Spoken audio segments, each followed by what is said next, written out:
kembali lagi kita pada podcast Ngoben, Ngobrol dan Konten. Bersama saya Virgi Eka. Pada episode kali ini kita akan banyak membahas tentang salah satu obat-obatan terlarang yang sejauh ini sudah sering disosialisasikan oleh pemerintah sebagai obat-obatan yang bisa merusak generasi muda gitu ya. Dan kali ini juga sudah bersama narasumber yang pastinya sangat inspiratif, yaitu Mas Denny yang akan sharing bareng kita ya.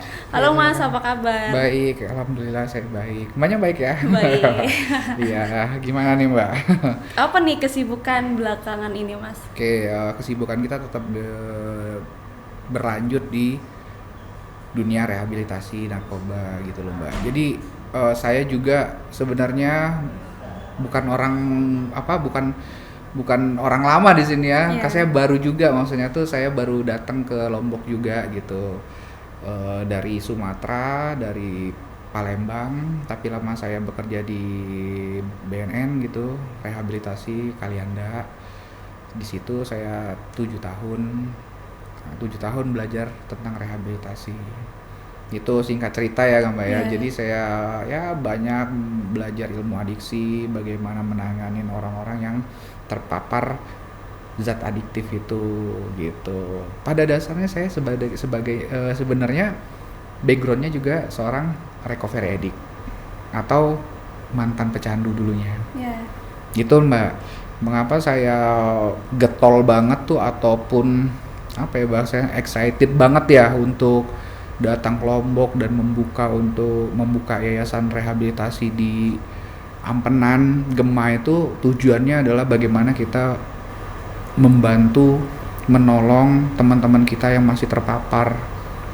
Karena menurut saya pribadi, orang-orang pecandu itu bukan, kalau stop dan pengen bener-bener kembali ke kehidupan normal, bukan hanya pemakaiannya saja yang diputus atau dihentikan, namun cara pola pikirnya dan perilakunya juga harus dibentuk kembali. Itu yang harus kita sadarin gitu. Nah, jadi balik lagi, saya mantan pecandu dulunya. Saya stop itu sekitar 2017 itu stop sampai sekarang gitu, clean and sobernya gitu loh Mbak. Saya di sini akhirnya saya datang ke Mataram. Saya bekerja sama dengan teman-teman di sini untuk membuka yayasan rehabilitasi generasi Metro Bersinar yang beralamat di Ampenan. Secara legalitas kita banyak sudah memenuhi syarat, dan kita di NTB ini untuk rawat inap yayasan rehabilitasi itu satu-satunya yang mendapatkan, swasta yang mendapatkan SNI langsung dari BNNRI. Salah satu-satunya yang benar-benar memang mendapatkan SNI dari BNNRI. Jadi secara legalitas dan kualitas kita bisa diunggulkan gitu. Iya, berarti dari 2017 berarti setelah itu tertarik, itu sudah bekerja di Lampung berarti Mas ya? Enggak, jadi saya tuh pernah rehab juga gitu. Dulunya saya rehab. Awalnya tuh 2017 itu? Iya, saya rehab dulu. Jadi ada titik baliknya. Sebenarnya kan perjalanannya kepanjangan ya Mbak ya. Namun mungkin kita ini aja. Jadi saya dulunya karena pola pemakaian saya sangat parah, akhirnya saya memutuskan untuk rehab. Di Lampung? Ya, di Lampung, di Sumatera. Nah, saya memutuskan untuk rehab. Selama saya rehab itu banyak hal-hal yang membuat saya tuh, ternyata seperti ini loh. Orang-orang yang terpapar dan kecanduan narkoba tuh seperti ini loh sulitnya. Bukan hanya diri kita sendiri yang kita rusak, tapi orang-orang di sekeliling kita yang kita rusak juga. Itu yang pasti. Nah, akhirnya saya berusaha untuk belajar nih, apa sih yang membuat seseorang itu kecanduan, apa sih yang membuat seseorang itu hancur, baik itu secara psikologis, baik itu secara fisik dan sosialnya. Dan akhirnya saya tertarik tuh untuk terjun ke dunia adiksi. Akhirnya ya singkat cerita saya belajar menempuh, mengambil pelatihan tentang adiksi, dan akhirnya saya ditarik di BNN untuk untuk memberikan apa ya bahasanya itu ya, untuk memberikan pengalaman saya itu agar orang-orang pecandu itu ya bisa gitu loh. Ya berarti kalau sekarang sama teman-teman yang lain ya, misalnya juga company profile-nya kan teman-temannya juga pada pernah di BNN juga, dan bukan hanya dari Lombok aja ya Mas, ya ternyata juga dari luar kemudian buat yayasan ini di sini gitu. Iya, ya itu tadi Mbak ya, karena saya bagaimanapun saya akan berusaha keras ya memutus stigma itu bahwa orang-orang pecandu kan nggak bisa berkembang mindset dari masyarakat udah sampah masyarakat atau seperti apa, nggak gitu loh ya nggak. Mereka punya kesempatan, mereka punya apa ya, punya dasar bagaimana mereka bisa berkembang ke depannya tuh. Caranya apa ya, caranya kita gali ini apa potensi dari pecandu itu dengan hal-hal yang positif. Misal contoh nih Mbak, oh ternyata dia bisa otomotif, apa salah yang kita akan membuatkan dan kita akan koordinasikan ke pihak keluarga. Nah itu yang saya lakukan di sini sebagai program manager. Background keluarganya apa, hobinya apa, kesukaannya apa, circle-nya apa, itu yang akan kita planningkan ke jangka panjang sih seorang pecandu itu sendiri. Kalau faktor Mas, kan narkoba ini kan banyak banget jenisnya gitu. Faktor penyebab sebenarnya kenapa banyak yang bisa terkena narkoba itu dominan tuh sebenarnya karena apa? Karena pergaulan sih Mbak. Pergaulan itu paling, kalau kita dari kita fakta di lapangannya itu memang pergaulan itu sangat, karena itu tadi sih salah satunya bagaimana kita tuh narkoba itu kayak pengen kayak diakuin loh. Nah gitu tuh. Kalau di dalam dunia orang-orang tongkrongan yang pakai narkoba tuh kayak gue bisa masuk ke circle lu, gue harus pakai gitu. Nah jadi kayak asik aja gitu. Nah akhirnya tanpa disadarin membuat seseorang itu bisa kecanduan. Kalau sudah kecanduan, akhirnya yang saya bilang tadi, akhirnya beberapa aspek kehidupan itu sudah mulai rusak, mulai jauh dari keluarga, ya kan, dari orang tua. Minat untuk bekerja dan sekolah sudah mulai berkurang. Itu terus lagi fisik tuh sudah mulai menurun, kurus, jelek, rusak, dan semuanya kulitnya sudah mulai gitu loh. Itu efek-efeknya. Bener kan Mbak ya? Benar. Orang-orang narkoba mana ada yang kelihatan bersih, rapi, nggak ada, kudel-kudel. Ya kan kita berbicara fakta, karena saya juga mantan seorang pecandu juga dulunya. Gitu loh. Iya, kalau jangka waktu dari penggunaan narkoba kan tadi dibilangnya semakin cepat penggunaan narkoba maka dia akan semakin sering kecanduan gitu. Iya, semakin cepat. Tapi kalau misalnya dia hanya menggunakan iseng nyoba tapi nggak kecanduan, itu apakah juga bisa dikatakan sebagai pecandu dan di kemudian hari dia akan mencoba lagi, itu gimana Mas? Jadi gini, jadi kan saya bilang tadi Mbak, jadi ada narkoba juga tuh kecanduan tuh ada tingkatnya juga tuh. Enggak kita langsung pakai, kita langsung kecanduan, enggak gitu ceritanya kan. Ada user, abuser, dan addict. Nah biasanya orang-orang pertama yang kenal narkoba dan mencicip narkoba itu user namanya. Baru coba-coba sekali pakai, permasalahan kehidupan belum ada. Nah nanti kalau dia sudah cocok tuh dengan permasalahan itu, baru dia akan ke abuser. Nah semakin cepat dianya siklusnya, semakin cepat kecanduannya. Nah, yang Mbak bilang tadi bahwa kecanduan itu memang pada dasarnya membuat seseorang itu ada momennya gitu Mbak. Nah, yang saya bilang tadi pertama tadi kan, ya contoh momen-momennya itu, semakin momen itu pas, semakin kecanduan itu. Contoh dia akan mencari kesenangan. Ketika ada masalah di dalam diri ataupun dengan orang lain atau dengan orang-orang terdekat, dia akan larinya ke sana. Nah momennya pas tuh, akhirnya ya itu tadi akan diulangnya kembali untuk mencari kesenangan tadi. Nah, akhirnya hal-hal itulah yang membuat orang-orang tuh kecanduan. Makanya faktor dari lingkungan tuh sangat penting sebenarnya. Iya Mas, kalau misalnya kayak abuser ataupun addict tadi, ada proses rehabilitasinya nggak? Iya, tetap ada loh Mbak. Jadi orang-orang yang sudah terpapar narkoba itu tetap sama bagaimana menjalani rehabilitasinya gitu loh. Jadi di rehabilitasi itu di tempat kita di NTB ini Yayasan Gemah Generasi Metro Bersinar itu memang mengedepankan kualitas bagaimana pelayanan kita kepada masyarakat gitu loh.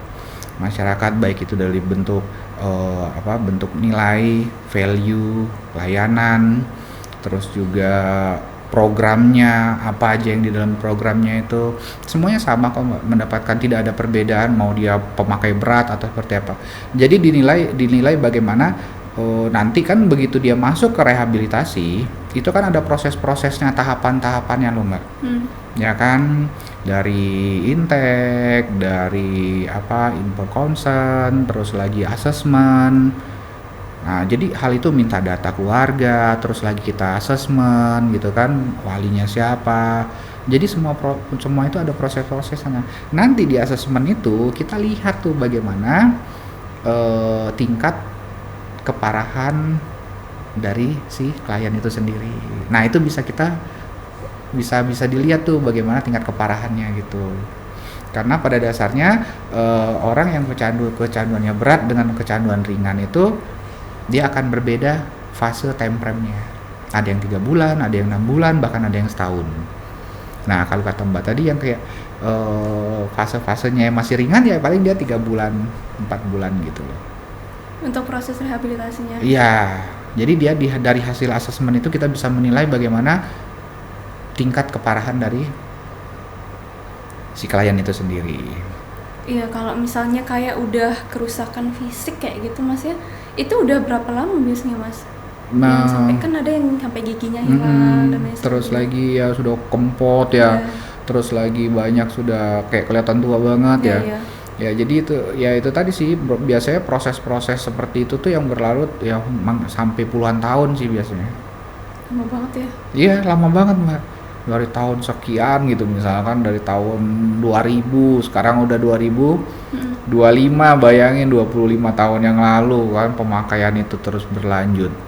Nah hal yang seperti itulah, semakin pemakaian itu semakin lama ya semakin tingkat keparahannya semakin, makanya saya bilang tadi sama Mbak, orang-orang pecandu itu biasanya fisiknya, psikologisnya, sama sosialnya. Fisiknya pelan-pelan itu akan berubah, sudah mulai kurus, cekung, habis semuanya, giginya habis, terus lagi udah kulitnya sudah nggak bagus, nggak kelihatan muda padahal masih muda gitu loh, gitu. Iya, kalau misalnya di usia selama misalnya tadi kayak contohnya kan dari 2000 misalnya sampai 2025, pastinya kan seorang pecandu ini masih terus beraktivitas seperti biasanya. Tadi Mas Denny juga bilang agak sulit untuk berkembang gitu. Ada nggak sih salah satu ciri-ciri yang cepat kita bisa ketahui ketika seorang itu pecandu awal-awal ketika di tempat kerja misalnya Mas? Itu seperti apa gitu kan, pastinya karena kita seorang teman ya di lingkungan kerja misalnya, pasti kalau misalnya ada teman kita yang kita tahu pecandu dan lain sebagainya atau mencoba, pasti kan ada setidaknya rasa peduli lah gitu untuk ngasih tahu kayak gimana caranya rehabilitasi dan lain sebagainya, apa yang bisa dilakukan. Oke, jadi gini loh Mbak ya, kami juga ada beberapa hal, memang tujuan dari Yayasan Generasi Metro Bersinar Gemah ini bagaimana kita banyak sekali sosialisasi terkait bagaimana mengetahui dah kalau ada orang-orang di sekitar kita yang terpapar, yang Mbak bilang tadi kan bagaimana caranya kan, mungkin bisa dilihat, kemungkinan bisa dilihat bagaimana emosionalnya. Zat adiktif itu bisa merubah karakter loh, makanya mudah banget sebenarnya dilihat tuh. Karakternya tuh bisa berubah, yang dulu pendiam kayak lebih energik, lebih kayak over attitude gitu ya, perilakunya kayak over tiba-tiba. Hal yang seperti itulah yang bisa kita nilai itu, kok beda ya banget ya, kelihatan banget kok dari cara dari fisik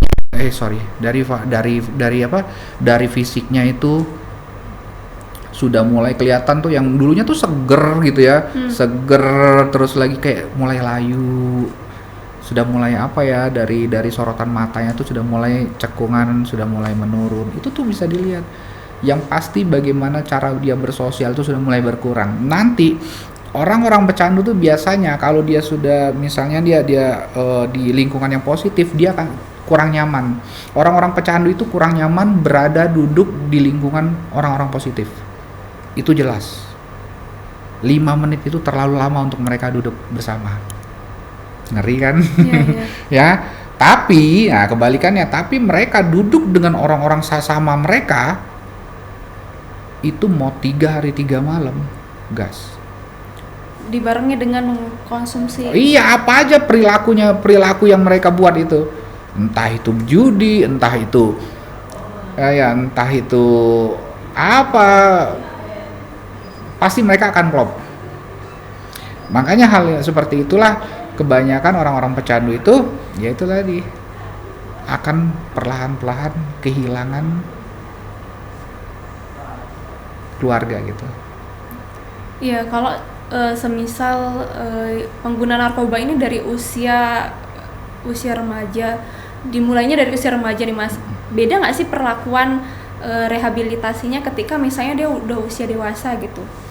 Perlakuannya kan karena dari fisik kan masih pasti agak berbeda kan, fisik anak remaja dengan anak dewasa. Jadi orang yang dewasa.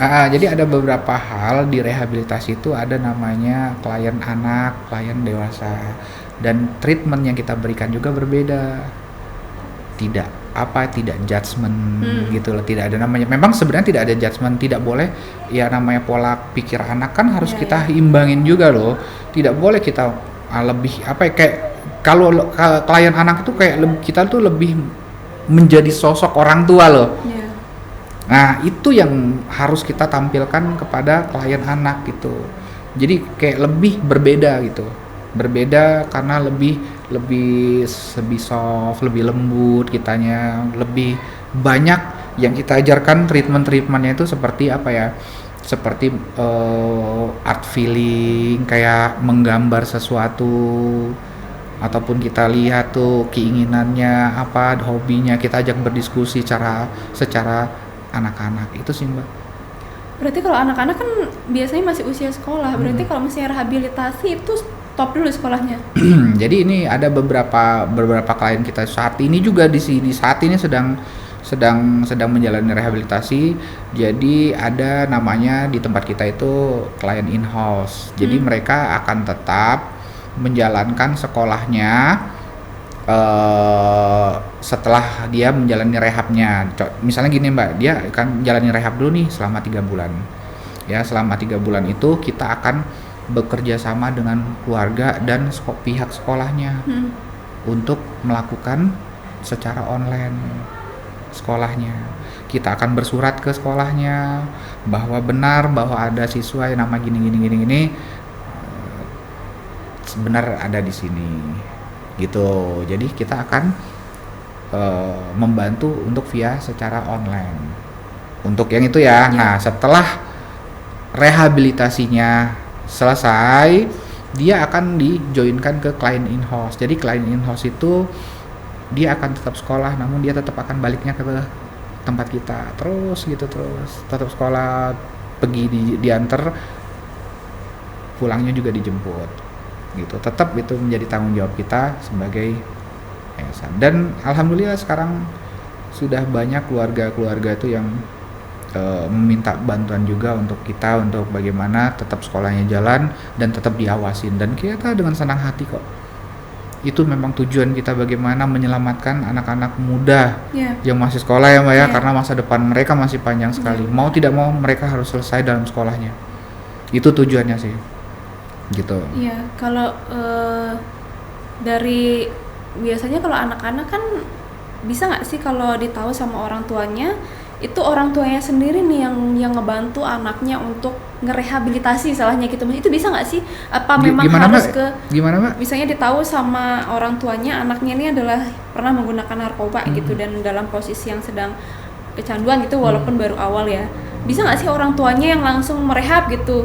Misalnya melarang anaknya dengan pergaulan teman-temannya narkoba dan lain sebagainya yang biasanya dilakukan oleh yayasan gitu, tanpa harus dengan yayasan rehabilitasinya. Itu bisa nggak kira-kira? Enggak.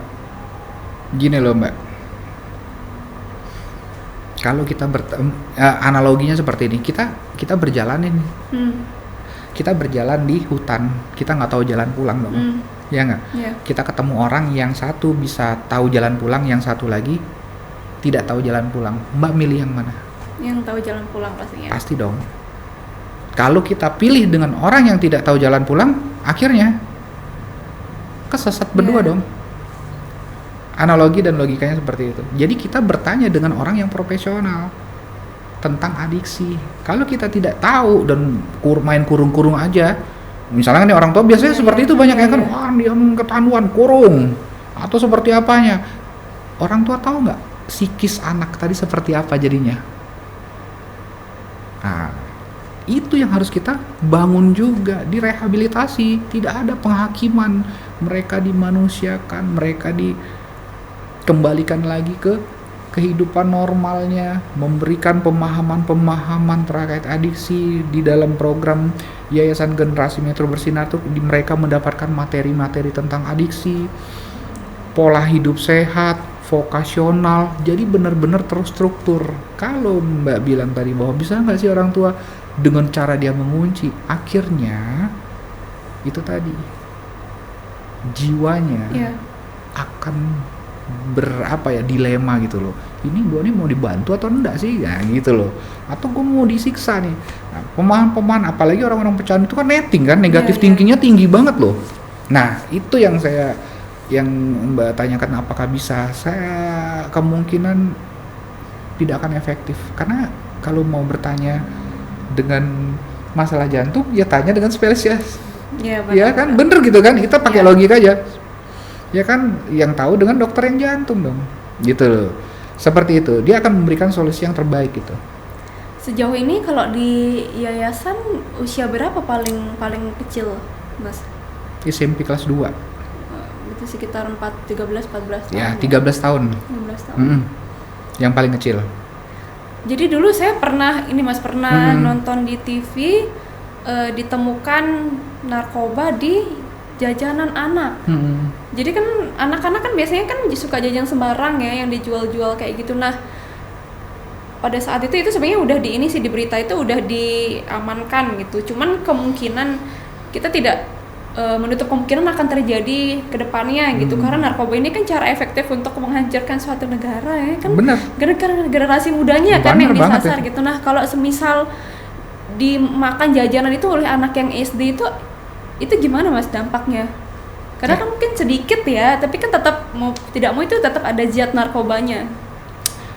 Ya, jadi kita ambil contoh kecil aja sih Mbak ya. Sekarang itu bagaimana orang-orang itu membuat desain narkoba itu luar biasa ya Mbak ya. Iya.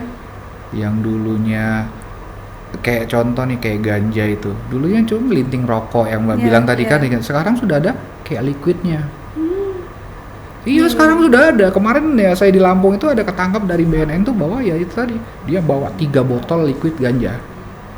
Jadi kayak sekali pakai buang loh Mbak. Iya. Dia sekali pakai tuh. Berarti diisi terus. Kayak vape. Iya kayak iya. Tapi ada jenisnya sendiri dia. Itu yang itu sekali pakai buang gitu. Habis itu kadarnya buang, liquidnya habis buang. Nah jadi dari situ kita bisa menilai bahwa orang-orang itu ya, maksudnya itu orang-orang ya pembuat itu sendiri, mereka kreatif banget tuh. Bagaimana membuat desain tuh tidak untuk kemungkinan ada yang namanya bolu ya kan Mbak ya. Apa snack gitu masuknya ke situ ya, itu tadi sih supaya kalau yang dirasakan mereka ya fly lah, tetap fly. Kayak nyaman aja ngambang itu. Gitu kan orang-orang kan kalau kita kena zat itu ya seperti itu yang kita rasakan. Tapi kalau cuma sekali gitu aja, karena tanpa sepengetahuan. Iya, is okay itu sih. Ya, cuman ya, cuman efeknya tuh ya kadang-kadang sama rokok aja kita kan.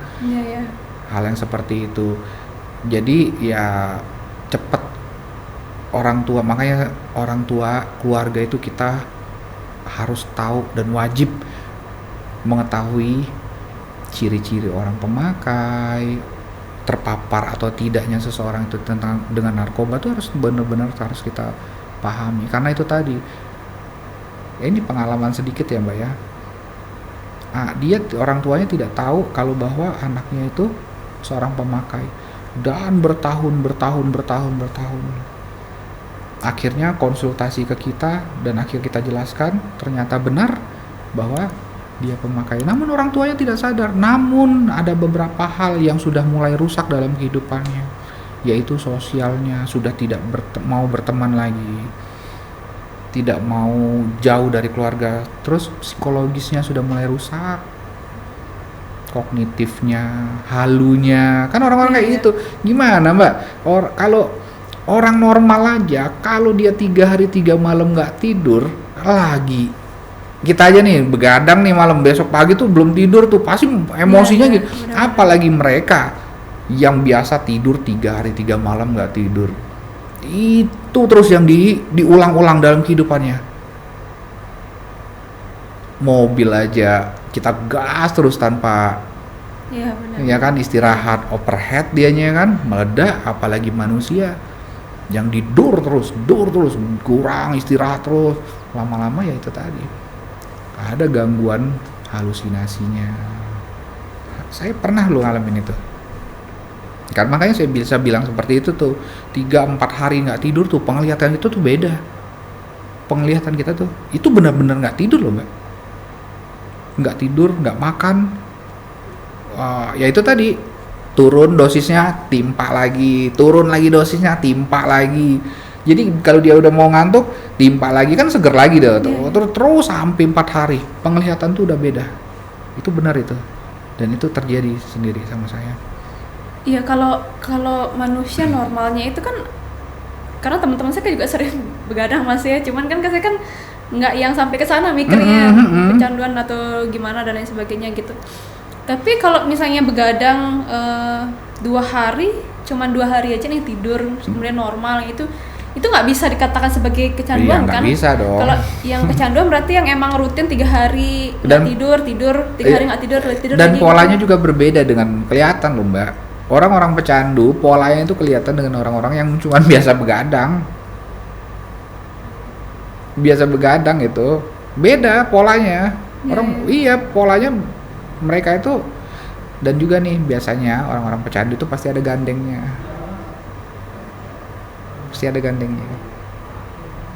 Gitu loh Mbak. Ya kalau pecandu itu biasanya pasti ada gandengnya. Kalau nggak judi ya perempuan. Iya. Tuh itu udah pasti. Ada nggak yang judi aja? Ada. Kecanduannya narkobanya ya, judinya juga ya. Perempuannya enggak. Ada nggak yang perempuannya aja? Ada. Kecanduan ya, perempuannya ya, judinya enggak. Tapi ada nggak yang dua-duanya? Ada juga. Judi iya, perempuan iya. Itu kita bahasa ini ya, faktanya sebenarnya seperti itu sih. Iya. Oh tadi kan soal anak-anak nih Mas. Kalau misalnya rehabilitasi orang dewasa gimana Mas? Kalau orang dewasa sih lebih kayak pembentukan perilaku dan pola pikir juga sama sih sebenarnya, cuman perlakuannya saja berbeda gitu Mbak. Kalau dia kan lebih dewasa itu kayak lebih kayak lebih kita itu menggunakan teknik CBT gitu, cognitive behavioral therapy gitu ya. Jadi kayak membentuk perilakunya dulu gitu.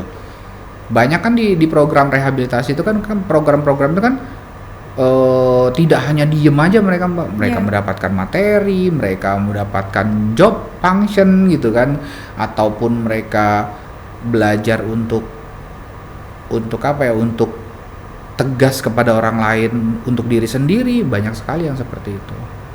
Jadi mereka sama sebenarnya, cuman ya itu tadi kita akan lebih mengarahkan bagaimana perubahan pola pikir dan perilaku gitu loh.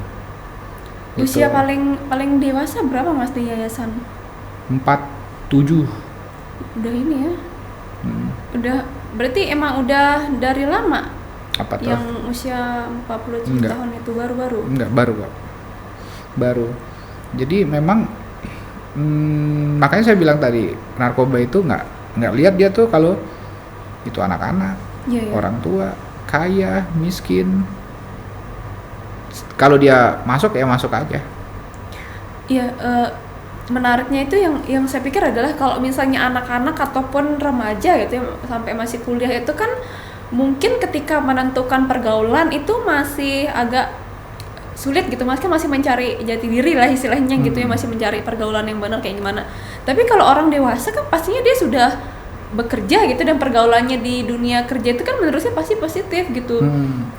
Apa masih sama celahnya itu di lingkungan juga? Iya, sebenarnya gini loh Mbak, kalau orang-orang dewasa itu kan banyak bukan hanya dari pergaulan aja, namun ada beberapa faktor yang memang sudah waktunya mereka untuk bertanggung jawab nih. Contoh nih, misalnya dia mengenal seseorang untuk nikah atau seperti apanya, kan pasti nambah tuh bebannya kan. Belum masalah hubungan, relationship-nya seperti apa, ya kan? Terus lagi bagaimana nih kedepannya, kehidupan kedepannya, belum lagi bayar ini bayar itu, belum lagi konflik keluarga dan semua itu. Nah, beban itulah yang membuat mereka tuh kadang-kadang pengen, kapan sih pengen gue refreshing gitu kan, gue pengen cari momen-momen ke klub-klub awalnya gitu. Nah makanya saya bilang tadi, banyak teman-teman tuh kayak menormalisasikan alkohol gitu. Bener nggak sih Mbak? Iya. Dan bahkan pemerintah juga ini kan, kita berbicaranya banyak kan, tetap dan itu diperbolehkan. Kalau Mbak mau tahu, kita menyebutnya kalau di dunia adiksi, alkohol itu adalah mother of drug. Mother of drug. Ibu dari segala macam narkoba. Kenapa kalau kita bilang seperti itu? Karena semua berawal dari alkohol. Iya. Ya. Kalau kita mau runut dari zaman dulu, ada nggak sabu, ada nggak inek, nggak ada, adanya hamar, ya kan, dari zaman dulu kan logikanya gitu. Akhirnya ngebentuk AA, alkohol anonimus, NE, narkotik anonimus. Nah, hal yang seperti itulah yang akhirnya kita menyimpulkan bahwa alkohol itu mother of drug dan membuka gerbang pintu untuk ke zat yang lain. Misalnya udah mabuk nih, udah minum alkohol nih, tiba-tiba kayaknya enak ya kalau kita tambah kancing ya gitu loh, nginex ya, happy ya, cari tempat-tempat. Biasanya nggak seperti itu, ada tuh yang nyambut satu lagi, oke coba deh sekali-sekali, kok enak gitu loh. Kalau yang dicampur di alkohol itu ada nggak Mas? Atau emang dia dikonsumsinya terpisah setelah dia mengkonsumsi alkohol? Oh jadi gini loh tuh, ada kita bahasa itu, kalau bahasa tongkrongan gua dulu ya, tongkrongan gue dulu tuh kayak, lo berapa tuh? 3 dimensi. Oh, minum iya, nyabu iya, ini ya gitu, sabu iya. Berapa nih 3 dimensi gua? Oh, jadi semua tuh bareng pakainya gitu loh. Iya. Ada juga yang sekaligus gitu ya? Gitu udah minum gitu kan, sambil ini, sambil nyabu, sambil nyimeng terus gitu terus. Nah gitu loh. Iya. Berarti kalau proses rehabilitasi di yayasan dengan rehabilitasi di pemerintah kayak di BNN gitu kan ada rehabilitasinya juga. Iya, kan, di ya? BNN. Itu sama ya berarti ya? Hampir sama sih. Saya saja mengadopsi dari BNN kok, dari therapeutic community-nya, TC-nya gitu. Pembentukan perilaku dan pola pikirnya itu dari BNN yang saya dapat, dan saya akan tuangkan di yayasan saya gitu. Dengan apa ya? Dengan gaya yang berbeda lah bahasanya tuh. Treatment yang berbeda gitu loh Mbak, tapi tujuannya sama. Tujuan dari rehabilitasi bagaimana membuat seseorang yang sudah terpuruk dari kecanduan itu, bagaimana mereka tuh bisa berkembang kembali, tumbuh kembali gitu loh, produktif. Nah produktifnya tuh seperti apa? Apakah dia tiba-tiba produktif, langsung buka ini? Enggak gitu. Produktifnya tuh paling tidak bagaimana dia bisa maju selangkah lebih maju dulu. Itu yang kita cari dulu. Keinginannya melangkah maju dulu, itu yang harus kita cari. Berarti kenapa makanya di yayasan itu kan selama sebulan proses rehabilitasi kan ada jadwalnya itu Mas ya? Dari jam 6 pagi, tak lihat di company profile-nya jam 6 pagi sampai schedule. Iya, schedule-nya itu. Berarti yang diadopsi itu relate nggak sih sama kata-kata kayak kebiasaan itu ketika dilakukan 21 hari maka dia akan terusan dilakukan gitu. Itu berarti diadopsi dari analogi itu nggak? Saya tanya dulu sama Mbak nih, kalau misalnya tidur biasa cuci muka dan cuci kaki. Iya. Ya, sekalinya Mbak tidak cuci muka, cuci kaki, rasanya gimana? nggak enak sih pasti. Nggak bisa tidur Iya. dong, kayak ada yang kurang gitu. Iya benar. Itulah filosofi itu lagi kita ambil, bagaimana bisa karena terbiasa. Akhirnya kalau kita bentuk dan berulang-ulang, makanya saya bilang ya, kalau saya lagi orasi ataupun membawakan seminar di klien-klien, saya akan apa ya, melakukan hal positif secara berulang-ulang, itu akan membentuk karakter baru pada dirimu, gitu loh Mbak. Iya ya. Misalnya nih contoh nih, dia selalu komunikasi nih mau keluar rumah sama ibu dan keluarganya, di berulang-ulang bentuk, mindsetnya, value-nya akan berbeda dengan sebelumnya. Ya nggak, Bu, saya pergi dulu Bu ya, mau kemana? Terus itu diulang-ulang. Nah, itulah membuat karakter orang tuh kan lebih bernilai. Hal positif yang diulang-ulang itu akan membuat karakter seorang itu lebih bernilai. Itu kalau filosofi dari saya sendiri ya Mbak ya. Kenapa saya kita sebagai apa ya, program manager ya, dan juga ketua yayasan dan juga program director juga, kita membuat di situ karena itu tadi sih, dari schedule yang Mbak lihat tuh dari jam subuh itu ya Mbak ya, subuh itu udah bangun sholat, habis sholat dia tidur sebentar, jam 6 sudah mandi lagi, WhatsApp ya, terus habis WhatsApp terus mereka sudah pakaian rapi, putih hitam, walaupun di tempat itu aja, tapi mereka mendapatkan nilai. Bagaimana belajar rapi, belajar bersih, nanti jam 9 dia dapat snack, habis snack dia mendapatkan materi, nanti setelah materi dia akan mendapatkan diajarkan bagaimana membawa seminar-seminar residen yang sudah kita ajarkan ke mereka, dia akan mengajarkan kepada sesama. Nah itulah namanya TC, therapeutic community, membantu orang lain sama saja membantu diri sendiri. Nah itu yang kita ajarkan, nanti kita bawain materi ke, nah mereka belajar dan mereka yang sendiri yang akan membawakan materi ke mereka sendiri. Itu contohnya Mbak. Jam 12 siesta, habis makan siang siesta, terus sorenya recreation hours, itu ada yang olahraga, main pingpong, terus lagi ada yang main catur, dan semuanya vokasionalnya di situ, ada panahan dan semuanya. Itu loh Mbak kegiatan kita. Malam grup Pak, malam makan ya Isa, grup malam atau grup terapi, baru closing, dan itu diulang-ulang terus. Kalau usia anak-anak itu berapa lama yang paling cepat dan paling lama proses pulihnya? Jadi kalau anak-anak masih bisa diputus ya? Sebenarnya bisa semua kok Mbak. Jadi kan orang rehabilitasi itu ada namanya prosesnya itu, orang yang baru masuk rehabilitasi itu biasanya dia dimasukkan dulu ke MEF atau detox. MEF itu monitoring evaluasi fisik dan psikososial.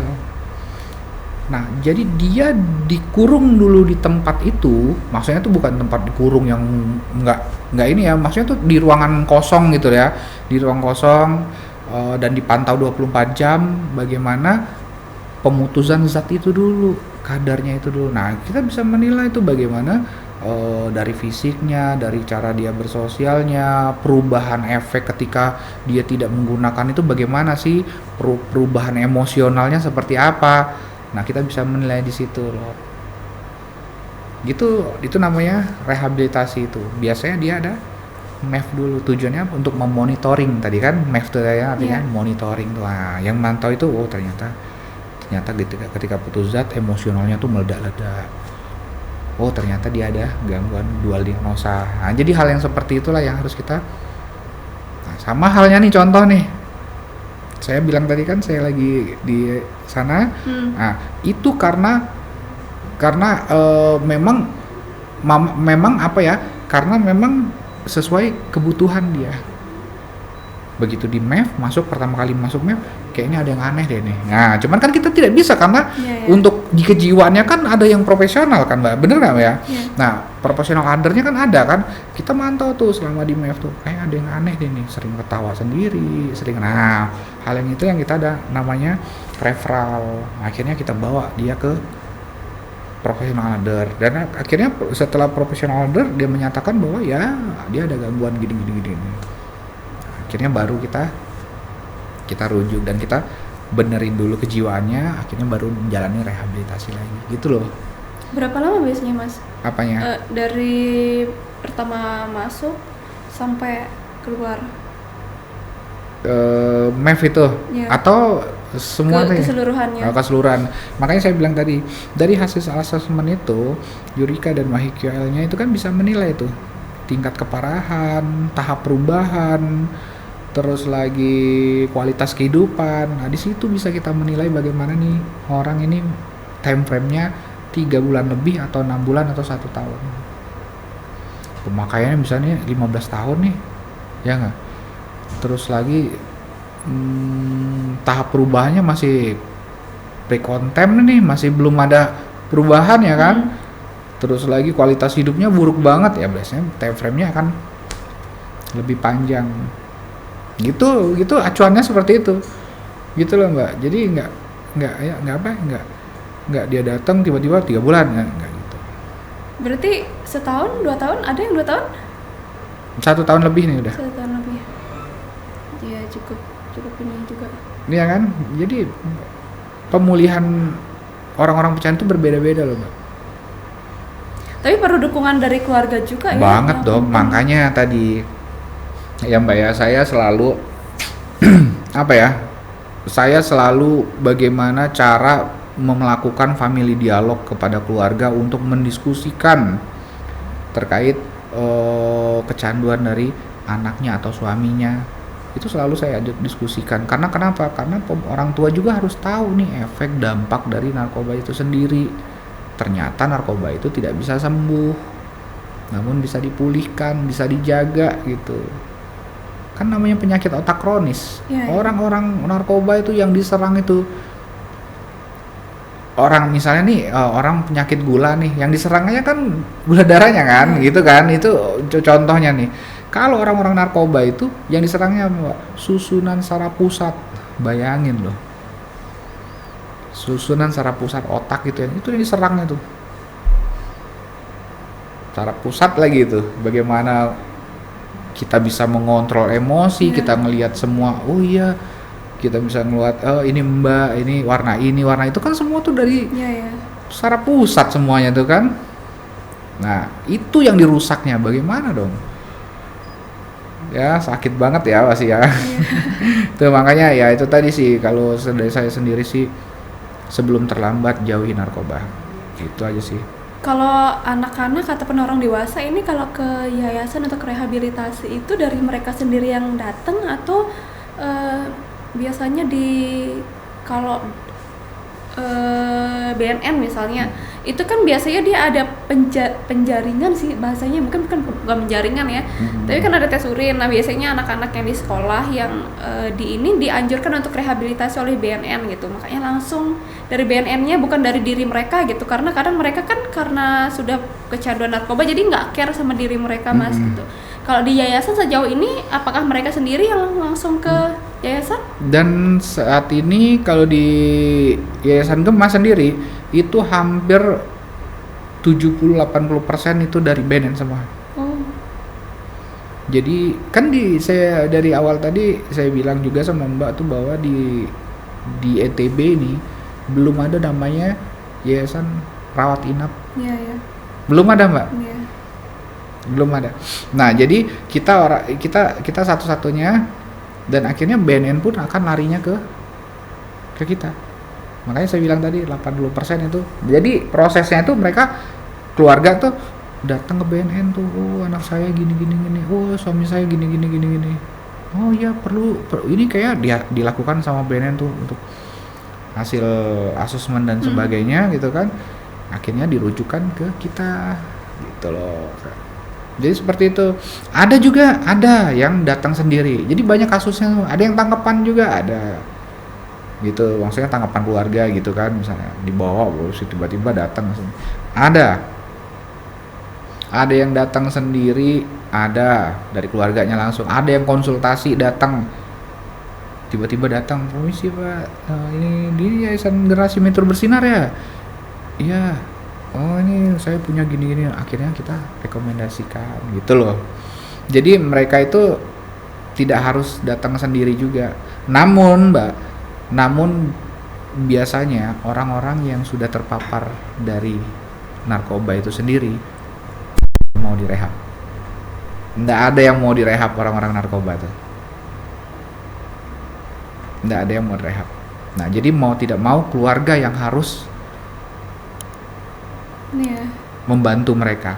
Gini loh Mbak, ya saya pernah bilang bahwa orang-orang narkoba itu, parahnya lagi, orang-orang pecandu narkoba tuh tidak pernah dia tuh merasakan sakit.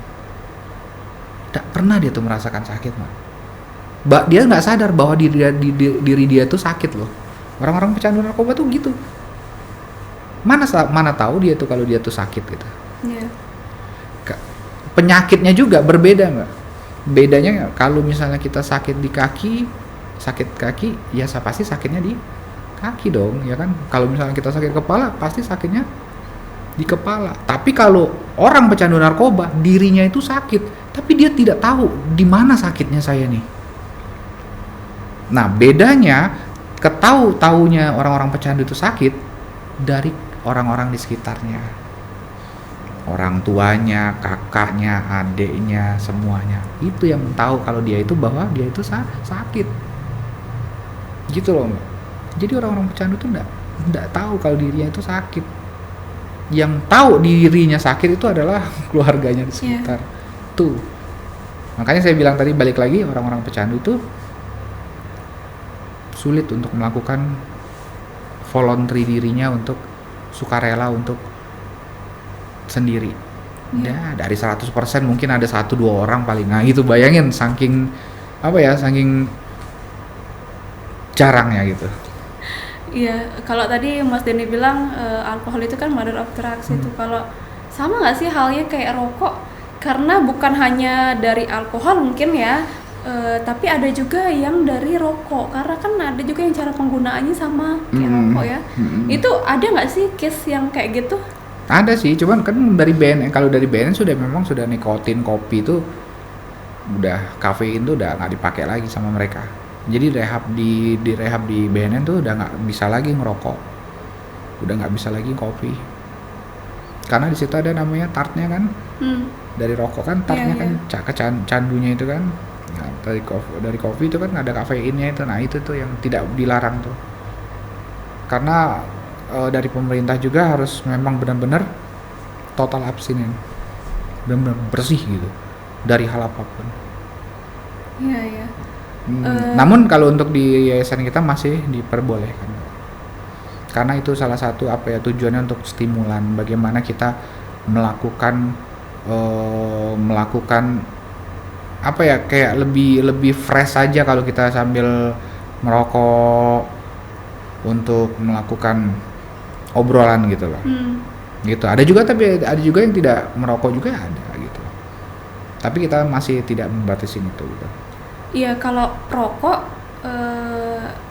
yang merokok kan dikatakan sebagai perokok aktif, kemudian yang menghirup asapnya kan dikatakan sebagai pasif, Mas. Pasif, Itu berlaku nggak sih di narkoba, Mas? Kalau misalnya yang ganja ya, kan asap tuh. Nah, yang menghirup itu bisa dikatakan ini nggak sih?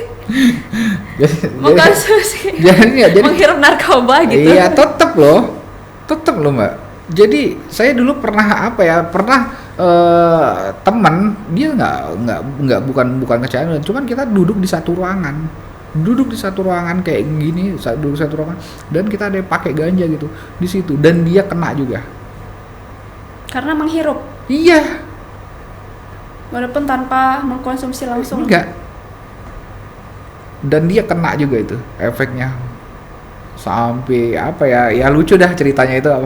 Mungkin kalau saya cerita tentang narkoba kehidupan saya itu mungkin banyak ininya sih, banyak naik turunnya. Maksudnya itu naik turunnya tuh banyak polemik kehidupan itu yang saya lewatin loh.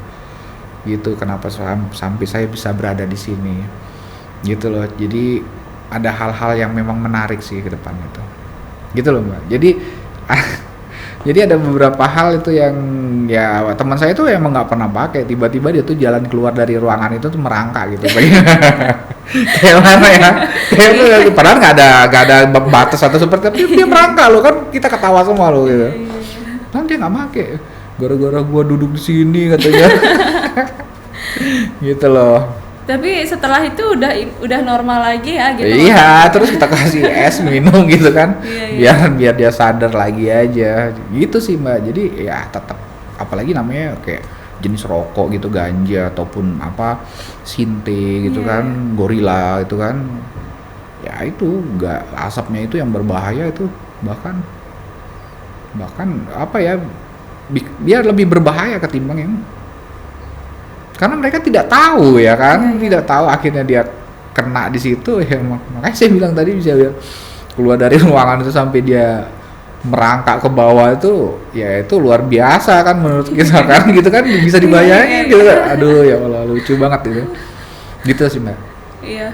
Kalau semisal ada yang mau melaporkan keluarganya nih Mas ke Yayasan Generasi Metro Bersinar ini, gimana caranya nih Mas? Iya, itu kan di situ di company profile kita tadi ada namanya itu, alamatnya juga, ada nomor telepon Bro Egi sebagai ketua yayasan kita, bisa dihubungin langsung ke situ, dan juga bisa datang langsung di Ampenan Jalan Arya Banjargetas ya. Iya. Saya lupa soalnya, maaf ya saya, karena saya juga baru juga di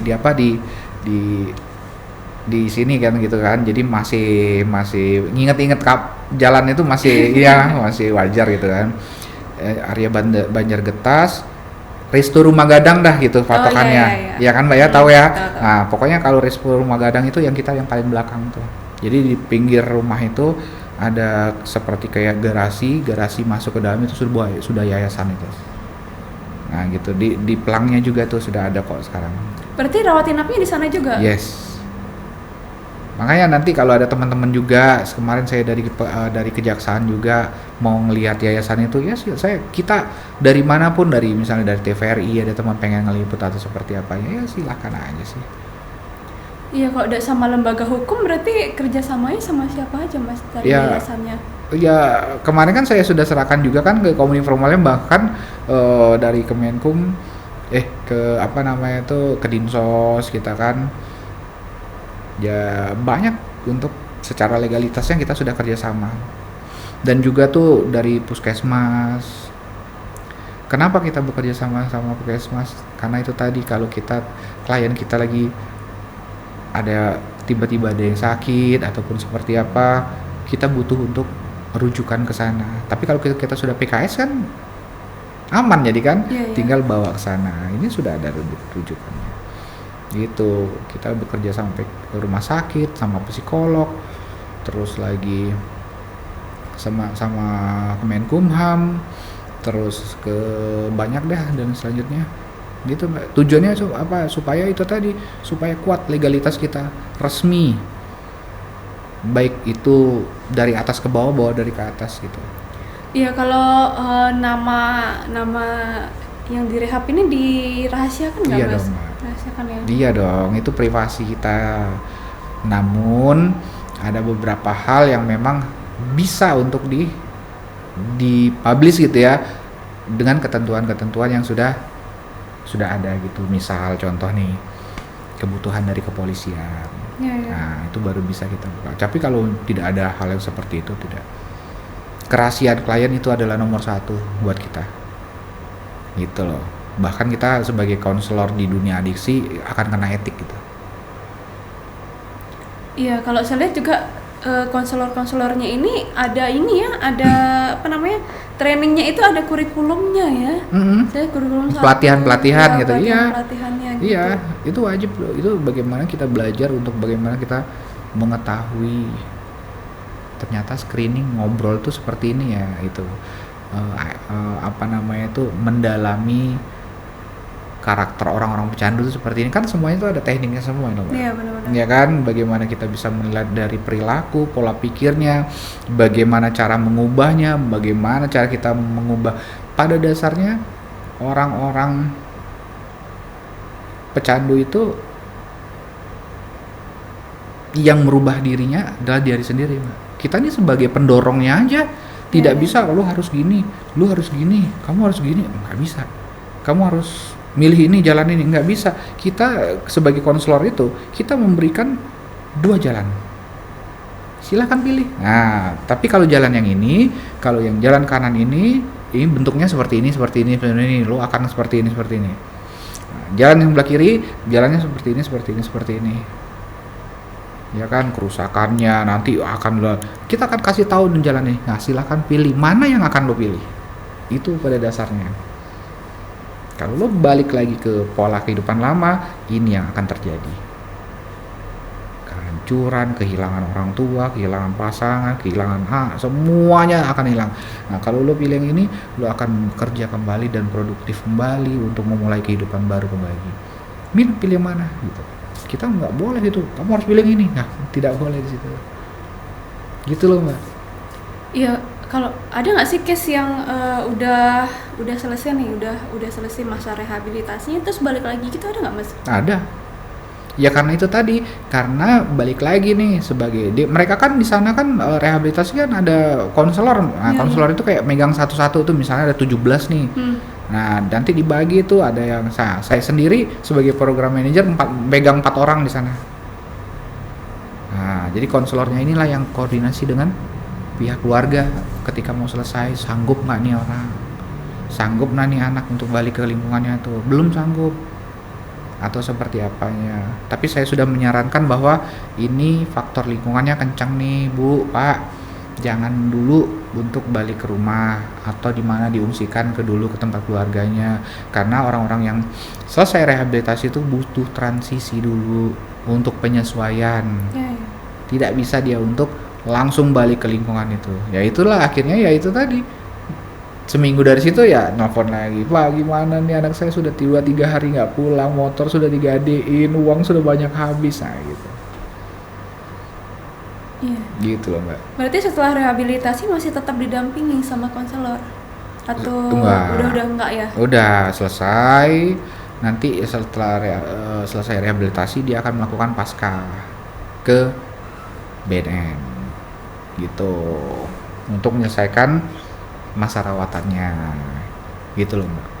Iya, mungkin ada pesan mungkin Mas ya untuk generasi muda kita, ataupun mungkin yang sudah kepalang kecandu nih gitu, kan nggak berakhir di sana aja gitu. Kalau misalnya mau balik hidup normal produktif lagi, ayo gitu. Oke, terima kasih Mbak ya. Cuman pesan saya nih sebagai recovery addict juga, untuk orang-orang yang belum pernah kenal namanya narkoba, jauhin deh.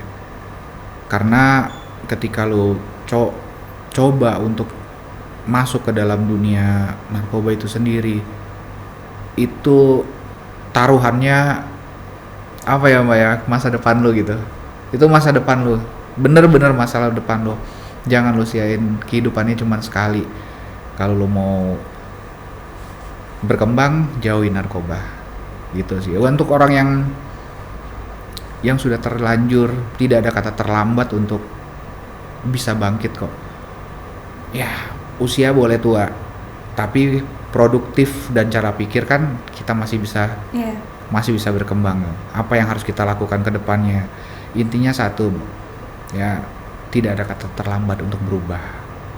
Dan satu hal lagi, orang-orang pecandu narkoba yang sudah terlanjur, ketika lu pengen berubah untuk menjadi lebih baik dan bebas tanpa narkoba, lu harus bisa merubah pola kehidupan lu, orang-orang di keliling lu, pola perilaku, pola pikirnya juga. Itu yang saya bilang tadi, itu yang harus. Jadi bukan hanya orang-orang berhenti narkoba tuh berhenti make aja, tapi bagaimana merubah pola pikir dan perilakunya juga. Itu pasti jadi satu kesatuannya. Harus itu Mbak. Saya sebagai sebagai profesional dari dunia adiksi dan kecanduan narkoba, ya itu tadi, harus semuanya di follow up gitu. Oke, itu aja sih Mbak. Ya, terima kasih banyak Mas Denny. Terima kasih juga. Ya baik Sobat TVRI, tentunya kalau misalnya ada yang nawarin, jangan coba-coba ya. Dan juga untuk yang sudah kecanduan, jangan takut untuk bisa berhenti, karena selalu ada jalannya dan tidak ada kata terlambat untuk bisa menjalani hidup normal lagi dan menggapai cita-cita yang seperti sudah dicita-citakan sebelumnya gitu. Ya baik, sekian, sampai jumpa episode selanjutnya.